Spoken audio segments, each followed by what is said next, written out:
Fox 25 is the only one that did an article. If you are considering self-harm, please don't. It is bad, and please get help, which I think would probably be the message. So anyway, Abby Broyles posted a very dangerous and disturbing tweet the other day. Obviously, she had been in the news for a drunken escapade at a couple of drunken escapades. Several, yeah. At least two that we know of, drunken escapades at various events. I don't know. I mean, obviously, I think her brother or somebody tweeted that she is all right.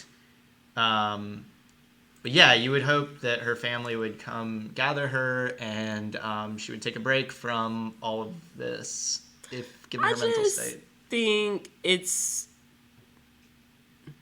I'm a big proponent of believing in mental health, which is why haven't nobody seen me in the last couple of days, because I've been having to self-care my damn self, okay? So,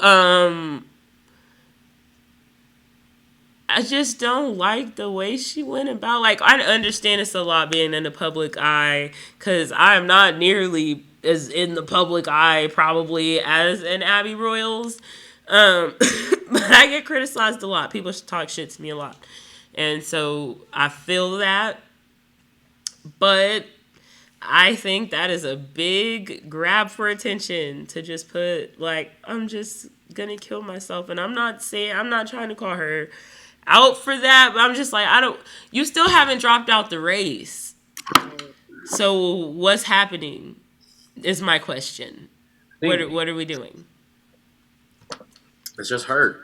Like, I think it's like, at this point, it's a delusion of grandeur at this point. It's no secret that a lot of us who work in politics are like, you need to stop. And I think anybody who hasn't told you that is either not telling you the truth or just trying to coddle your ego. And at the end of the day, I mean, you can do what you want to do, but it's what is the smartest and best thing, and honestly the healthiest decision for you to make. Running for Congress has seemed to be the root cause of the issue pertaining to this right now, and it seems like the best thing for you to do is take yourself out of that situation. And if that's the case, and if you won't do that, I mean, like, I'm just gonna be honest with you, y'all. Like, this is like a serious. Like, when somebody goes on the internet and they're just like, I'm gonna go like kill myself. Like, that is a lot. Like, that is something that is a lot. Not sure exactly how she would come back from this. I mean, most people were not super excited about this race in the first place. And now we're seeing people come down the pipeline announcing that they're considering a run for CD5, even themselves.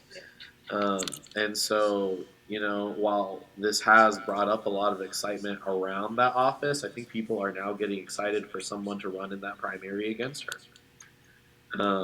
And if anything, I'm hoping that the best case scenario that of all things involved is that there's somebody else who announces she decides not to run, or if she does, continue to simply just keep her name on the ballot so that the donors can double max for whoever the hell is coming after her. But that's it. There's no, and I hope that she sincerely gets some help. I just hope that the people close to her are doing what people close to you should do for people who are in her circumstance. After doing the K4 interview, it probably would have been in her best interest for her mental health and her career to just, maybe check into a rehab, see some sort of professional. We don't know what she's done. Like, we only know the stories that have come out and her subsequent actions as a direct response to those. So there's obviously a lot more going on behind the scenes, but it's very clear that this isn't a person who needs to be in the public light right now. No. And that's my thing is, like, it's okay to need help. I'm not saying she's an alcoholic because I don't know her, but if that's what it is, take some time to get some help. Lord knows what I've been through, and it's okay to need help. It's okay to take time.